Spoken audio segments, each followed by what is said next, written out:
Hello, and welcome back to Season 2 of the Atlanta Opera's BlinkOpera podcast. I'm baritone Joseph Lattanzi, and I'm thrilled to return to the Atlanta Opera and to make my role debut as the lovable, crafty, ingenious Figaro in The Barber of Seville. I'm so excited to be your host for this week's episode on one of Rossini's comedic masterpieces.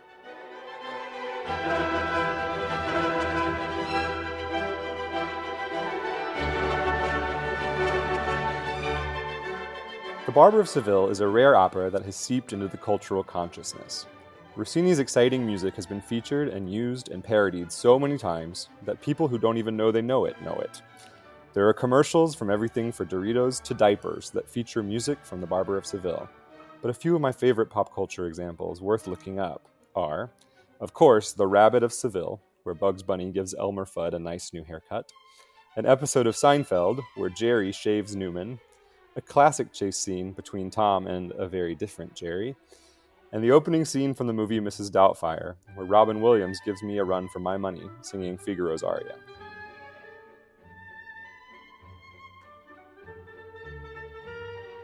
Another cool thing about The Barber of Seville is that its characters appear in several other operas. Think of it as like comic book characters in the Marvel universe. Lots of different stories involving the same characters. They all use a trilogy by the author Beaumarchais as their source material. Obviously, these composers were onto something because two of the most famous operas of all time, Rossini's The Barber of Seville and Mozart's The Marriage of Figaro, both feature storylines involving the same characters, Count Almaviva, Bartolo, Rosina, Figaro, and others you'll come to know. Before we jump into the plot of the opera, I wanted to share a quick story. I'm an Atlanta area native, so the Atlanta Opera has always been my home opera company. I went to high school at Pebblebrook High School in Cobb County. It's the magnet school for the performing arts. I didn't grow up in a family that listened to tons of opera, but I was always singing, ever since I was a kid. When I fell in love with opera, I fell hard. The first time I can remember hearing anything from The Barber of Seville live was when I was a freshman in high school. One of the seniors sang Figaro's aria, Largo il factotum, and I was blown away. I swore to myself that I'd work so hard that by the time I was a senior, I'd be able to sing that aria too. Well, I didn't, and I actually don't know how he did either. It's so difficult. It took me many more years to be able to sing the aria. My first time was at a loud and raucous party where no one was even paying attention to the hired entertainment. I was so annoyed because no one even heard me conquer the aria that was my weird baritone Everest for the first time. I've since sung several roles at the Atlanta Opera, in Madame Butterfly, Carmen, Sweeney Todd, and Pagliacci, but this is my first time singing the role of Figaro in The Barber of Seville anywhere. It's pretty cool to be at my home opera company, not far from the place I first fell in love with opera, debuting a baritone's dream role. I'm really looking forward to performing it for you.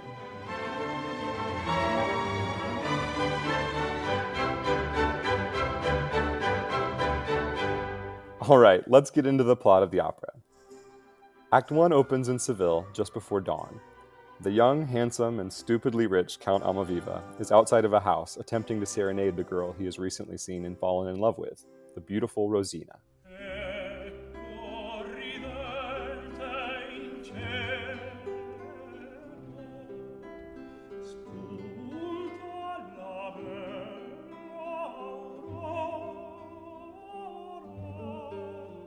As the Count is about to give up hope, in comes Figaro, clearly a morning person, singing one of the most famous opera arias of all time about how much he loves his many jobs around the city and how everyone calls his name Figaro, Figaro, Figaro, Figaro, Figaro, Figaro, Figaro, Figaro, Figaro, Figaro.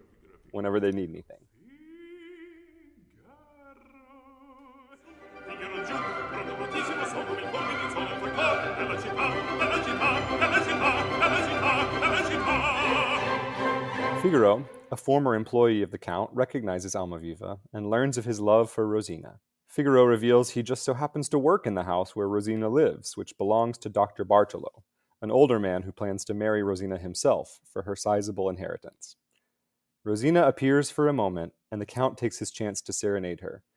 But since he wants to be loved for who he is as a person, and not his title and money, he tells Rosina that his name is Lindoro. Bartolo cuts this encounter short. The Count promises to pay Figaro in gold for his help, and the promise of money inspires a plan. To gain entry to the house later that day, the Count should disguise himself as an inebriated soldier under official military orders to lodge there. Inside the house, we learn Rosina is smitten with the man who has just introduced himself as Lindoro, and she is determined to marry him.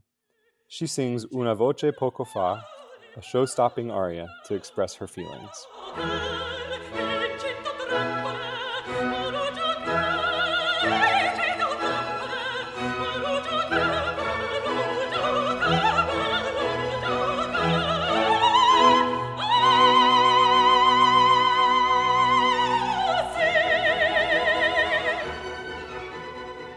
Bartolo and his friend Don Basilio, who also happens to be Rosina's music teacher, have become suspicious of the unknown man hanging around outside with Figaro. They decide to move up the wedding ASAP, just to be safe. But Figaro overhears their plan.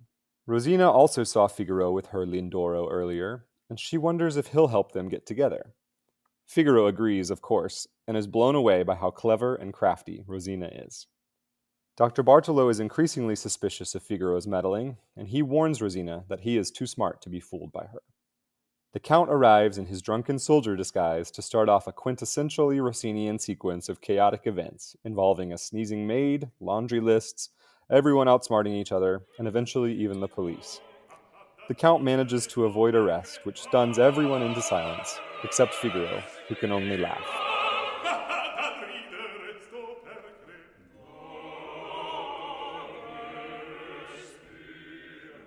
The curtain drops on Act 1 as everyone is left trying to figure out what in the world just happened.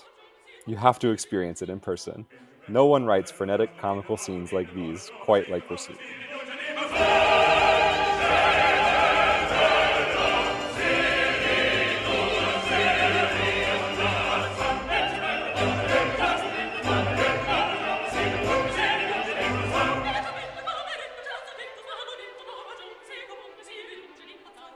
As Act 2 begins, Bartolo unknowingly opens his doors to another camouflaged Count Almaviva. This time, Almaviva is disguised as Don Alonso, a pupil of Basilio, here to take over Rosina's afternoon music lesson for his supposedly ill teacher. Bartolo dozes off during the lesson, so Rosina and the Count, who she still thinks is Lindoro, get to canoodle a bit.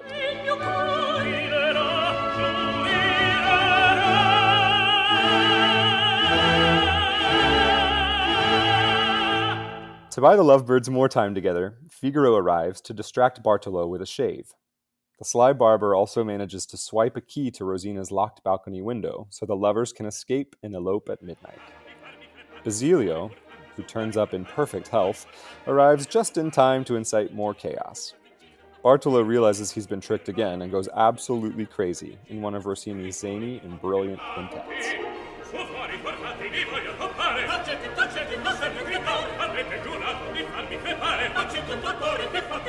Basilio tells Bartolo that he has never heard of a Don Alonso, and departs to fetch a notary for the expedited wedding. Bartolo makes Rosina believe that Don Alonso and Figaro are scheming to lie to her, abduct her, and deliver her to Count Almaviva. Remember, she still thinks her lover's name is Lindoro. A metaphorical and literal storm occurs, another Rossini specialty. And when Figaro and the Count show up for the planned midnight escape, she is furious. Lindoro/Alonso finally reveals to Rosina that he is actually the Count Almaviva, and they happily reconcile. Their rejoicing is cut short when Basilio enters with the notary. Figaro insists that the notary wed Rosina and Almaviva instead. The deal is sweetened as Almaviva bribes Basilio into acting as a witness. Bartolo barges in, but it's too late. The marriage is already complete. The befuddled Bartolo is instantly pacified when he learns that he'll get to keep Rosina's money anyway, now that she's marrying the rich count. And the opera ends happily, with everyone singing an anthem to love. Amore fede eterna, si vegga in noi regnar.